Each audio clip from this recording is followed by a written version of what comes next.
नमस्कार, आदाब। News click में आपका स्वागत है। मैं हूं मुकुंद और अभी हम मौजूद हैं अखिल भारतीय मजदूर संगठन centre of Indian trade union के सेंट्रल ऑफिस में, जहां पर हमारे साथ 3 अलग-अलग संगठनों के नेता मौजूद हैं। खेत और किसानी से जुड़े संगठन अखिल भारतीय किसान सभा के जनरल सेक्रेटरी वीजू कृष्णन और सीआईटीयू की जॉइंट सेक्रेटरी एआर सिंधु और अखिल भारतीय खेत मजदूर यूनियन के विक्रम सिंह।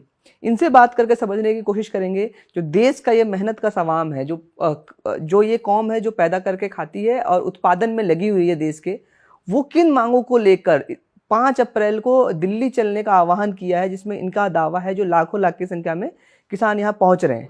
तो इनके क्या है मुद्दे और क्यों दिल्ली इनको आना पड़ रहा है, इन पर इनसे बात करते हैं। सबसे पहले अखिल भारतीय किसान सभा के नेता वीजू कृष्णन साहब से हम पूछना चाहेंगे, जो अभी जो किसान क्या मुद्दे हैं जिसको लेकर आप इस संघर्ष रैली में जा रहे हैं, जो कि पिछले कुछ सालों में किसान के आंदोलन देश भर में इस तरह से होते रहे और कई बार सरकारों ने इनकी मांगे मानी भी है, लेकिन इस बार आप लोग स्पेसिफिक किसानों क्या सवाल लेके दिल्ली आ रहे हैं? इस देश में कृषि संकट और गहरा होते जा रहा है और जो हम लोग के एकजुट आंदोलन के बाद जो बातें माने भी गए थे उससे ये सरकार पीछे हटी है। एक तो ऐतिहासिक आंदोलन जो एकजुट आंदोलन किसानों का और मजदूरों का हुआ, उसमें ज़रूर 3 काले कानून वापस हुए, पर और जो अहम मुद्दे थे उसमें, जैसे फसल के लिए उत्पादन खर्च से 1.5 गुना दाम, उसके लिए एक कानून बनाया जाना चाहिए, वो नहीं हुआ है। उसके साथ साथ बिजली कानून में जो बदलाव ले आ रहे उसको वापस लेने का बात था, वो नहीं हुआ है। उसके अलावा जो इस आंदोलन में लगभग 750 के आसपास किसान मर गए इस आंदोलन में, उनके परिवारों को मुआवजा देने का बात है। फिर जो है जो केस लगाए गए थे किसान नेताओं पर उस दौरान, उसको वापस लेने का बात थी। और ऐसे जो मुद्दे हैं ये सभी को जोड़ते हुए और पिछले 8-9 साल जो नरेंद्र मोदी का सरकार है, जो सब वादे किए थे वो सबसे पीछे हटे। और हम सभी जानते हैं जो लखीमपुर खीरी में 5 किसान और एक पत्रकर्ता का खून किया गया, एक कैबिनेट मंत्री का बेटा द्वारा उसका गाड़ी से रौंद दिया गया, वो अभी भी कैबिनेट मिनिस्टर अभी भी इस सरकार का कैबिनेट में अभी भी बरकरार है, तो उनको बर्खास्त करना है, ये भी एक डिमांड हम लोग का है। तो ऐसे मुद्दे हैं और 3 जो वर्ग संगठन है, किसान सभा, सीआईटीयू और खेत मजदूर यूनियन, हम लोग का जो और भी जो मुद्दे हैं, ज्वलंत मुद्दे हैं, जैसे खाद्य सुरक्षा है, इस तरीके के जो मुद्दे, वो सभी जोड़ते हुए हम लोग इस आंदोलन की ओर एक वैकल्पिक नीतियों के लिए, आज जो पूंजीवादी व्यवस्था में नव उदारवादी नीतियों को जो लागू कर रहे, उस के विरुद्ध एक जनता के हित में, किसान मजदूर के हित में नीतियों को लागू होना चाहिए, इसके लिए ये आंदोलन चल रहा है। ये सवाल सिंधु जी आपसे, जो मजदूरों के वो क्या सवाल हैं, जो कि पिछले दिनों जिस तरह से लेबर कोड या देश भर में स्किल वर्कर्स की हड़तालें हुई हैं और अलग अलग जगह प्रदर्शन होते रहे, इस रैली में स्पेसिफिक मजदूरों के क्या सवाल है जिसको लेके आप लोग आ रहे हैं? देखिए, ये लेबर कोड का तो बात आपने कही दिया है। हमारे देश आज़ाद होने से पहले से ही जो मजदूरों ने अंग्रेज़ों से लड़के भी जो हासिल किया है, बुनियादी वो सारे जो अधिकार है, वो सारे को वापस करने के लिए ही लेबर कोड लाया गया है। वो पारित हो गया, लेकिन अभी तक वो हमारे रेसिस्टेंट के चलते हुए लागू कर नहीं पाया। लेकिन वो कर नहीं पाया तो वो पीछे दरवाजे से अलग-अलग राज्यों से ये लागू करवाना भी शुरू किया है। जैसे अभी हाल ही में कर्नाटक के अंदर में वो फैक्ट्री एक्ट के अंदर में बदलाव लाया गया है, जो नाइट शिफ्ट के अंदर महिलाओं को काम करने पे मजबूर किया जा रहा है। न्यूनतम वेतन का जो कानून है, जो बेसिक जो हमारे मुद्दे हैं, एक तो न्यूनतम वेतन का अधिकार है, वैसे ही वो लागू तो बहुत कम लोगों में है कि जो संगठित क्षेत्र के मजदूर के बीच में ही है, उनको भी वो वंचित किया जाएगा। और 8 घंटे का ड्यूटी, और वो 8 घंटे का जो काम है, अभी जो मानव राशि जो है तरक्की कर रहे हैं, तो अभी 5 घंटे का ड्यूटी का तो डिमांड हो रहा है, तो उसी टाइम में जो है ये 8 घंटे से 12 घंटे करने का कानूनन ये बनाया जा रहा है। इसके अंदर ओवर टाइम नहीं देना चाहिए। ये है, और जो मजदूर को अपना संगठन बनाने के अधिकार और सोशल सिक्योरिटी, सामाजिक सुरक्षा, ये सबसे वंचित किया जा रहा है। और यही कोड लेके आ रहे हैं कि उसको जो फॉर्मली वो कोड लागू नहीं है, लेकिन उसका जो अंदर में जो भी चीज़ है वो लागू है। और बहुत बड़े पैमाने पे जो है बेरोज़गारी है। एक तो है कि जॉब लॉसेस, जो कोविड के बाद में अभी भी वो वापस नहीं हुआ है, जो जॉब लॉसेस है। और काम का ठेकाकरण जो है बहुत बड़े पैमाने पे, इवन जो सरकार है, इवन प्राइम मिनिस्टर का मंत्रालय के अंदर में भी, और इवन जो डिफेंस सेक्टर के अंदर में आपको काम का जो कॉन्ट्रैक्टराइजेशन हो रहा है अलग अलग तरीके से आउटसोर्सिंग के नाम पे। और उसको इस हद तक लेके आया है कि उसको अप्रेंटिसशिप के अंदर में लाया। और अभी स्किल डेवलपमेंट के नाम पे जो है, जो सरकार से पैसा लेके काम करवाने का, सरकार पैसा देगा और मजदूर का दर्जा नहीं मिलेगा, ताकि वो यूनियनाइज भी ना हो जाए। इस तरीके का पूरा का काम का ठेकाकरण हो रहा है। और जो वैकेंसियाँ फिल नहीं हो रहा है, ये सारे मुद्दे तो है ही है। और ये मिनिमम वेज कभी लागू नहीं है, सोशल सिक्योरिटी नहीं है। और जैसा आपने बताया, स्कीम वर्कर्स बहुत जैसे है कि सरकार खुद जो बुनियादी सेवाओं में काम पे लगाया हुआ है, उनको कर्मचारी नहीं मान रहे। ये भी एक किस्म का ठेकाकरण ही है, इनफॉर्मलाइजेशन ऑफ लेबर है। और महिला कर्मचारी या जो मजदूर है, उनको तो फॉर्मल उनका काम का जो है, काम का मान्यता नहीं है। बोल रहे हैं कि 15% है विमेंस वर्क पार्टिसिपेशन। तो ये बहुत बड़ा इश्यू है। इसका मतलब ये नहीं कि 85% महिलाएं यूं बैठा है, तो वो काम कर रहे हैं, तो वो फॉर्मल काम के अंदर आते नहीं है, तो वो इन्फॉर्मलाइजेशन ऑफ एंटायर लेबर है। तो ये इश्यूज जो है कि और ज़्यादा बढ़ते गए हैं ये पिछले सालों में, जितने आंदोलन भी बहुत इसका जो है हो रहा है। तो ये जो मुद्दे हैं, और एक बहुत बड़ा मुद्दा ये भी है कि जनता की जो बुनियादी सेवाएं हैं और सरकारी जनता की जो संपत्ति है, जो पब्लिक सेक्टर है, उसका जो पूरा का पूरा निजीकरण, वो निजीकरण इस हद तक का आ गया है। ये जो मोनेटाइजेशन पाइपलाइन का जो जरिए है, एकदम सरकार फ्री में कॉरपोरेट्स को ये चीज़ें दे रहे हैं और बोल रहे हैं कि तुम इसको अपने पास रखो और चलाओ और अपना मर्जी ले लो। इवन कोयला के अंदर में अभी हाल ही में ये इंफॉर्मेशन आया है कि जो बना बनाया कोल है, उसको एकदम अदानी जैसा कंपनियों को दे रहे हैं। और उसको सरकार को 3%, उसके पाइपलाइन के अंदर में जो लिखा है कि वो 30% का, लेकिन 3% के लिए उसको दे रहा है, कि वो मीन्स रिटर्न के लिए दे रहे हैं। इस तरीके से जनता की जो है, देश की संपत्ति जो प्राइवेट कॉरपोरेट्स के हवाले करने के जो है, उसके खिलाफ में भी है। और बुनियादी सेवाएं भी है, और बेसिक राइट्स है, फूड सिक्योरिटी है, और जनता की मांगे, वो तो हर तबके का जनता की मांग है, right to food, education and health. ये सारे मुद्दे उठा के ही तो आ रहे हैं, सारे जनता का भी मुद्दे है और मजदूरों का तो है ही है। तो आगे आपसे ये पूछना चाहेंगे, जो खेत मजदूर के जो सवाल हैं, क्योंकि जब भी किसानों के बड़े आंदोलन हुए, किसानों की सबसे बड़ी एक जो वर्क फोर्स तक काम करती है खेत मजदूर यूनियन, लेकिन उसके सवाल कभी प्रमुखता से सामने आते नहीं। तो उनके क्या इश्यूज हैं जिसको लेके आप लोग इस आंदोलन में आए हैं? मुकुंद जी, मैं अपनी बात शुरू करूंगा। 28 फरवरी को परतूर के एक गांव में आशा रमेश सोलंकी नाम की महिला गन्ने के खेत में काम करते हुए बच्चे को जन्म दिया। उसके पास समय नहीं था कि वो हॉस्पिटल जा पाती, उसके पास समय नहीं था कि वो डॉक्टर के पास जा जाती। ये बताता है कि भारत के अंदर करोड़ों खेत मजदूर, जो आप वाजिब बोल रहे हैं कि ग्रामीण भारत के अंदर एक वर्ग है जो उत्पादन में लगा है, उसका कोई अस्तित्व नहीं है। नीति निर्धारण के अंदर उनके लिए कोई ऐसा कोई कानून नहीं है जो उनकी वर्क कंडीशंस को मॉनिटर करेगा। उस हालात के अंदर वो जी रहे हैं। आप बोल रहे हैं वो दिल्ली क्यों आ रहे हैं, मैं ये बोल रहा हूँ कि वो आ रहे हैं दिल्ली कि उनको मजदूर होने की पहचान मिले। उनको काम चाहिए, काम का पूरा दाम चाहिए। और ग्रामीण भारत के अंदर मशीनीकरण के बाद से जो काम कम हुआ है, सबसे बड़ा काम का साधन हो सकता था मनरेगा।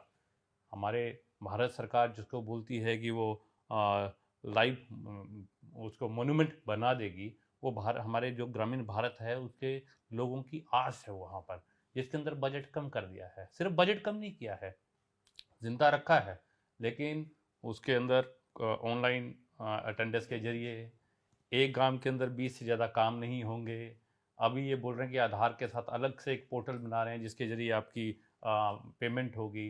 इसके साथ जाति बार हम ये आशा करते हैं कि लोग जब काम करेंगे तो वो जाति से दूर जाएंगे। जाति बार उसके अंदर जो आपके फंड ऑर्डर्स हैं वो निकाल रहे हैं, तो उसको बिल्कुल मार रहे हैं। और पिछली बार हमने देखा कि 42 से 24 दिन काम मिला है सालाना, मतलब जो काम मिल सकता था, जो कानून था, वो किसी की दया पे नहीं है, वो 100 दिन का कानून है, वो भी हमसे छीना जा रहा है और ना उसका दाम मिल रहा है। और उसके साथ जब काम नहीं है तो सबसे बड़ा साधन था food security act.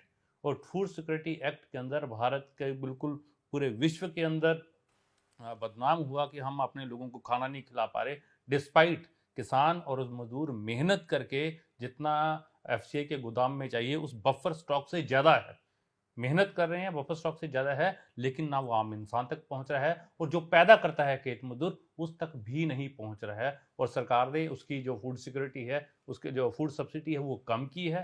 Food corporation of India के गोदाम के अंदर जो प्रोक्योरमेंट होनी चाहिए थी वो कम की है।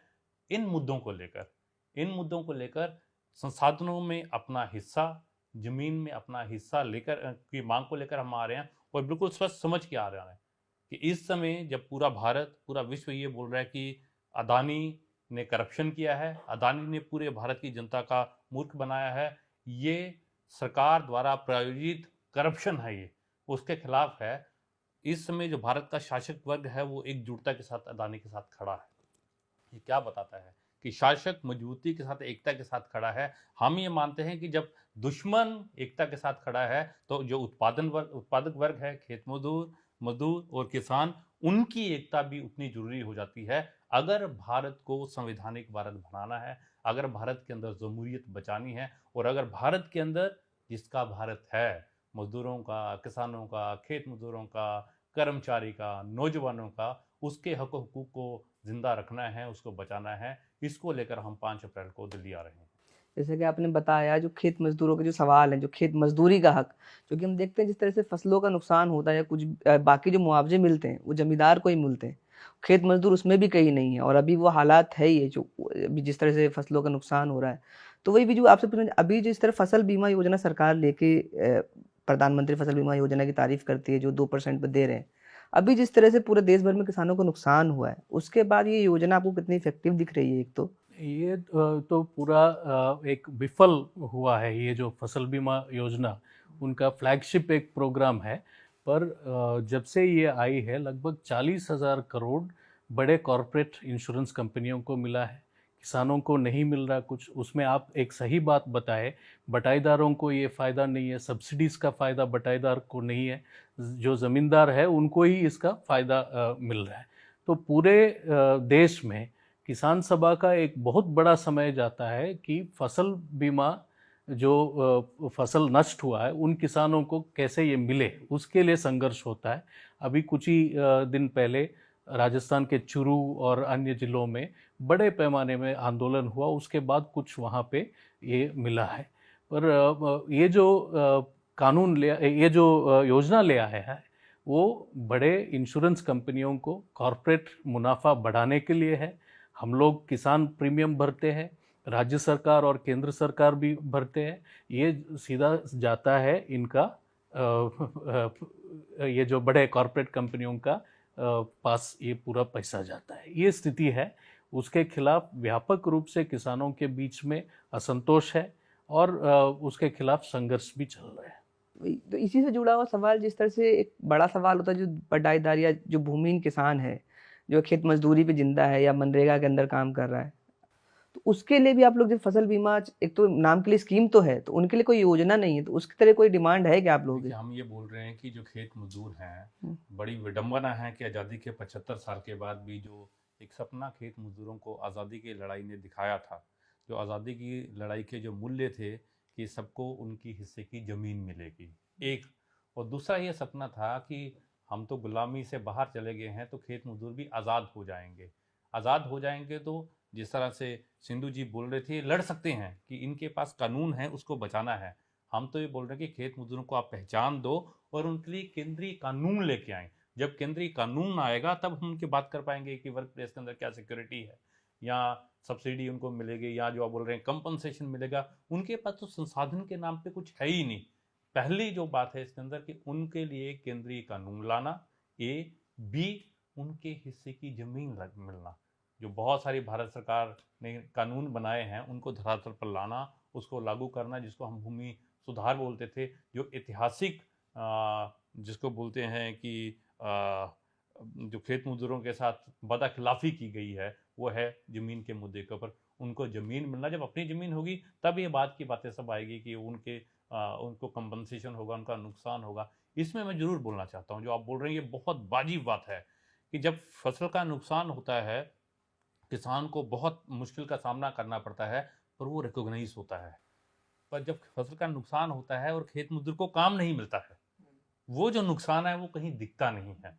तो हम तो ये बोलते हैं, मांग भी करते हैं नीचे कि उस हिसाब से पहले तो लड़ाई है कि कम से कम किसान को मिले, किसान को मिले, और किसान को मिलने के बाद जितने वर्किंग डेज उनके लॉस हुए हैं एवरेज खेत मजदूर के, उन खेत मजदूरों को भी मिले। यहाँ पर मैं ज़रूर बोलना चाहूँगा कि भारत के अंदर मैं किसान आंदोलन को बहुत बधाई भी देता हूँ कि 20 साल के आंदोलन के बाद आज का जो मध्यम वर्ग है या नीति निर्धारक है वो संवेदनशील हुए हैं और किसान आत्महत्या की बात करते हैं। पर विडंबना ये है कि 2021 का आंकड़ा लेंगे, 5200 कुछ किसानों ने आत्महत्या की है, पर 5500 प्लस खेत मजदूरों ने आत्महत्या की है। मीडिया में बड़ी बड़ी खबरें भी आई, पर कहीं खेत मजदूरों का नाम नहीं आया, क्योंकि खेत मजदूर की जो एंटाइटी है, लोगों को लगता है कि जैसे उसका अस्तित्व नहीं है। वेज, डेली वेज जो वर्कर्स हैं, उनका जो सुसाइड इंक्रीज हुआ है, तो वो हमारी मांग है कि केंद्रीय कानून, भूमि सुधार और कंपनसेशन जो उनका वर्किंग डेज का लॉस होता है। वही जो कि अगर इनफॉर्मल सेक्टर में भी जो मजदूर काम कर रहा है, सरकार के पास उसके पास भी कुछ डेटा है, लेकिन खेत मजदूरों का इस तरह कोई रिकॉर्ड है ही नहीं, कितने खेत मजदूर हैं और कहाँ काम कर रहे हैं। तो इसलिए जिस तरह से अब मजदूरों के जो सवाल हैं, जो पिछले कुछ सालों में श्रम कानूनों को लेके आए हैं, निजीकरण को, बैंक लगातार प्रोटेस्ट करते रहे, बैंक एम्प्लॉय या बाकी प्राइवेटाइजेशन जिस तरह BPCL और बाकी जगह का हुआ है, तो वो कितना बड़ा सवाल है आप लोगों के लिए इस जॉइंट फोरम में जब आप लोग जा रहे हैं तो सरकार से उठाते हैं? जो मजदूरों का सवाल है ये है कि हर तबके का मजदूर का अपना इश्यूज तो है ही है। एक तो जो जैसे विक्रम ने जो शुरू किया है, ये जो सवाल है कि ये जो मजदूरों का जो सबसे बड़ा हिस्सा जो है असंगठित क्षेत्र का मजदूर है। और अभी जो आंकड़ा आया है कि ये जो प्रवासी मजदूर जिसको हम बोलते हैं, वो कौन है?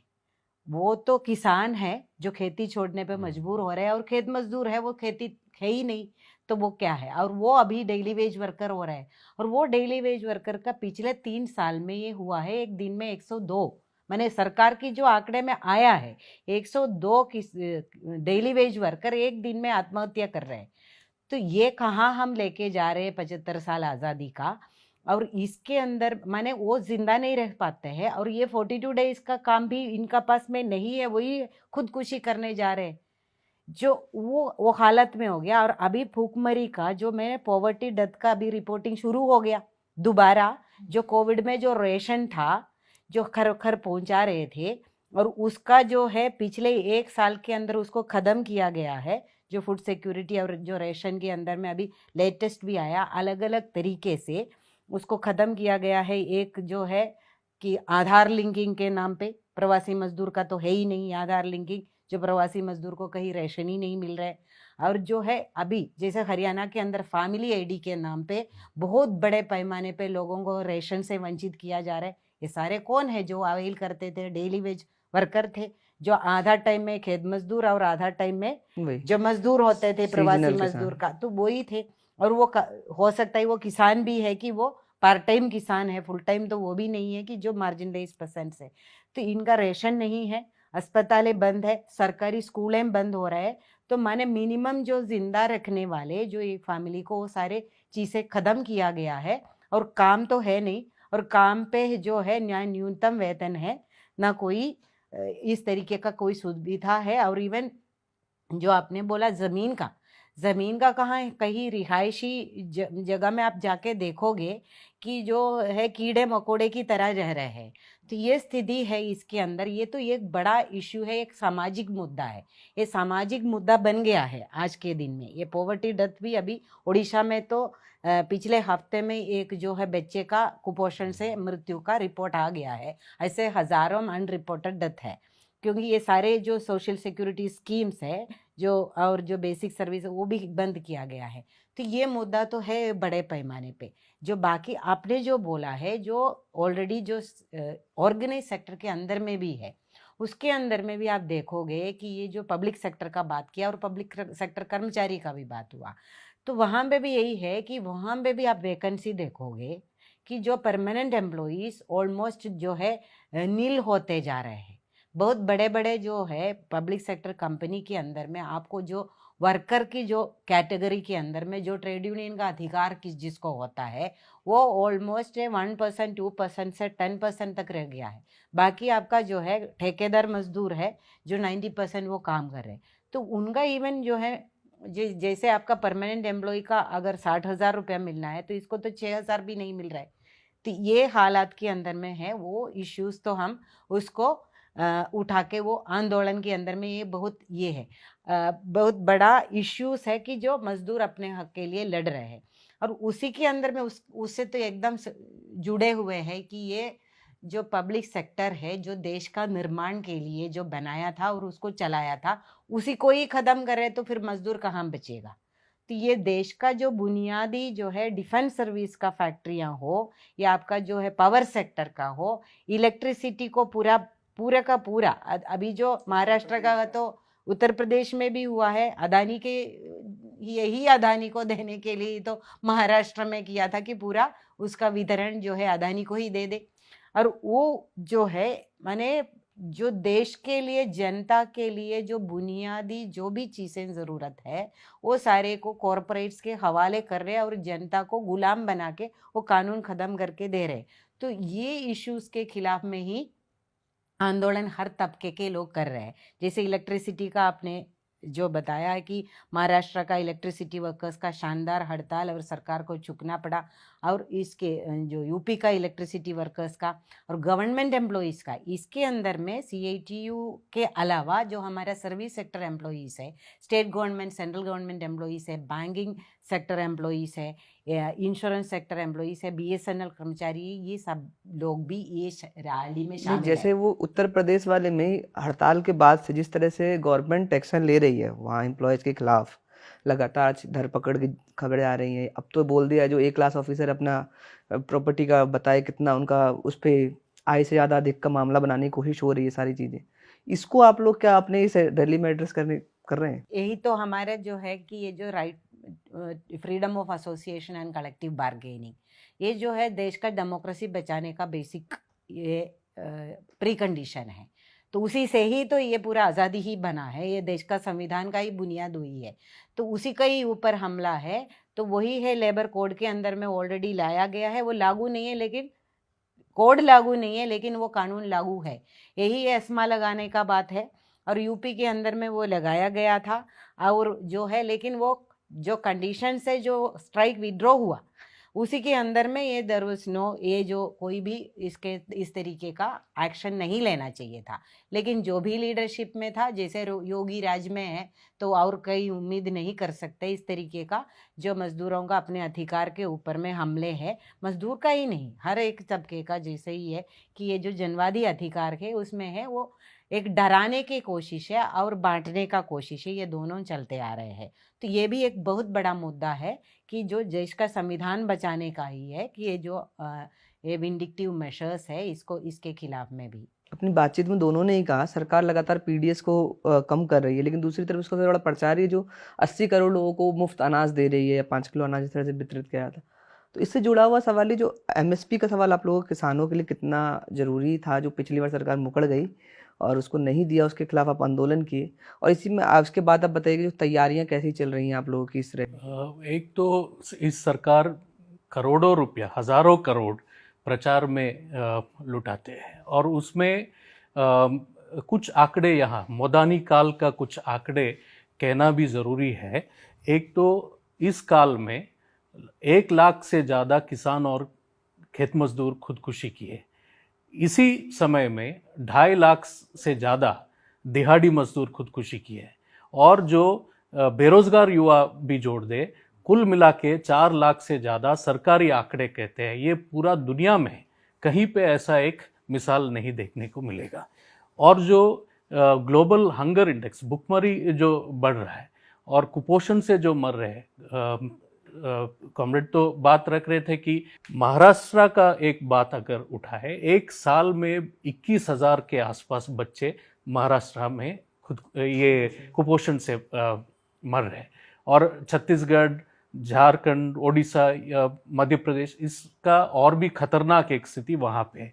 ये वहाँ का एक, और एमएसपी का जहाँ तक, ये नरेंद्र मोदी का 2014 का सबसे बड़ा चुनावी एक वादा था, और उसके चुनाव के तुरंत बाद ये भूल गए उसको, और अभी तक वो लागू नहीं किए। और आप अगर धान का एक उदाहरण ले, 2040 रुपया प्रति क्विंटल अभी घोषणा हुआ है। ज़्यादातर राज्यों में किसान 800, 1000 या ज़्यादा से ज़्यादा 1200 में बेचने में मजबूर है।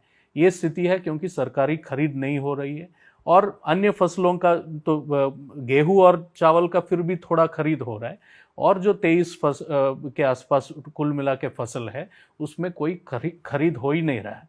इसीलिए हम लोग का ये सबसे अहम मुद्दा ये है कि एक कानूनी गारंटी होना चाहिए, उत्पादन खर्च से 1.5 गुना दाम न्यूनतम समर्थन मूल्य होना चाहिए। ये अब तक नहीं किया गया है। ये सबसे बड़ा धोखा किसानों को किया है। हम देख रहे किस तरीके के कहानी अभी आ रहे हैं, जैसे प्याज का एक किसान 512 किलो 70 किलोमीटर दूर जाके 512 किलो बेचते और 2 रुपया 50 पैसा से कम चेक उनको दिया जाता है। ये स्थिति हमारे देश में है। उसके खिलाफ बहुत बड़े पैमाने में गुस्सा हमारे देश के अलग हर राज्यों में बहुत गुस्सा इसके खिलाफ है। और इस पूरा 6 महीने का हम लोग का प्रचार रहा है इस मजदूर किसान संघर्ष रैली को लेके। हर राज्य में हमारा महाधिवेशन हुआ है, नीचे के स्तर तक प्रचार हुआ है, पर्चे वगैरह बना के अलग अलग मुद्दों पर इस सरकार का नीतियों का पर्दाफाश करते हुए कैसे वो कॉरपोरेट के हित के लिए काम कर रहे, ये पर्दाफाश करते हुए पदयात्रा हुए हैं, घर घर जाते हुए करोड़ों लोगों तक हम लोग पहुंचे हैं ये 6 महीने में, ये तीनों संगठन एकजुटता के साथ। तो ये एक बहुत बड़ा एक माहौल बनाया है इस सरकार के नीतियों के खिलाफ, और वो 5 तारीख को, अप्रैल 5 को दिल्ली के सड़कों पर दिखेगी। और इस सरकार जो ये नीतियां लागू कर रहे उनके सामने एक बहुत बड़ा एक चेतावनी के रूप से ये मजदूर किसान रैली होने वाला है। जैसे कि इन्होंने बताया, जो तीनों संगठन संयुक्त रूप से जिस तरह से जमीन पर गए, और तपन सेन साहब ने अपने किसी इंटरव्यू में कहा भी था, जो जिला ब्लॉक स्तर पर जो एकता बनी है उसकी पूरी जो ताकत होगी दिल्ली में दिखेगी। तो महाराष्ट्र में देखा भी किस तरह से किसान लॉन्ग मार्च में शामिल बहुत सारे मजदूरों के सवालों को किसान लॉन्ग मार्च के तहत उन्होंने हल कराया। चाहे स्कीम वर्कर को पैसा बढ़ाने की बात हो या फिर ओल्ड पेंशन स्कीम को भी उन लोगों ने उठाया था।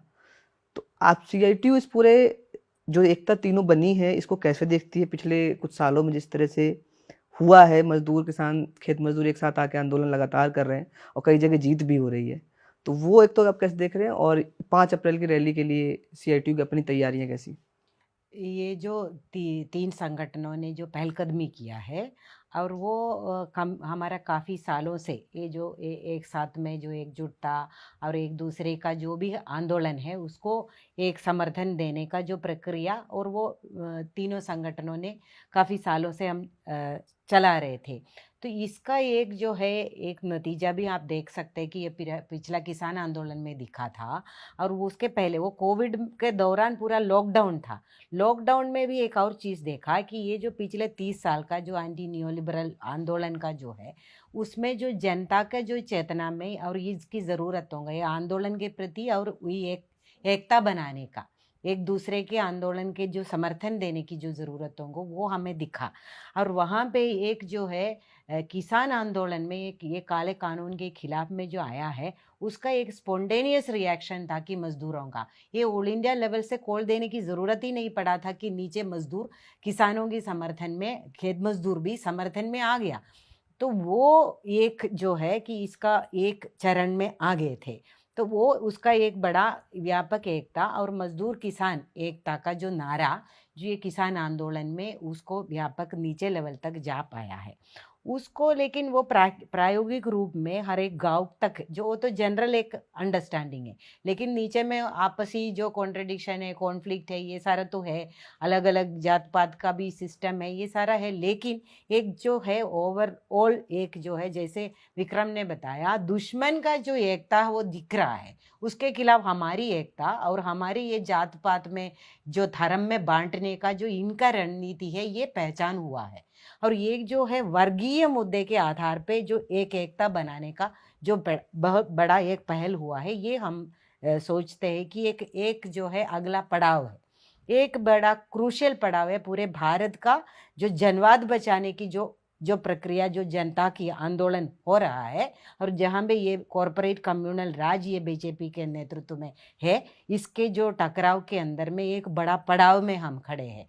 तो उसी में ये जो है ऊपर में जो ये रैली, ये एक जो है एक कार्यक्रम है, लेकिन उसके पहले का जो ये तैयारी है पिछले जो सितंबर से लेके गांव गांव तक, घर घर तक ही ले जाने का, वो हमारा जितना भी सांगठनिक ताकतें हैं उससे ही ज़्यादा, क्योंकि जनता उसके अंदर भी जुड़ रहा है, इस बार वही देखने को मिला है गांव गांव के अंदर में भी। और इसमें एक और चीज़ है, जैसे एक तो है हमारा सांगठनिक मशीनरी जाके घर घर में जा रहे हैं, मीटिंगें कर रहे हैं, लोगों को लेके आने के लिए टिकट करके ये करके ले आ रहे हैं, उसको जो है सेंड ऑफ मीटिंग कर रहे हैं, वो सारा तो चल रहा है, लेकिन साथ साथ में हर तबके का आंदोलन का भी विकास है।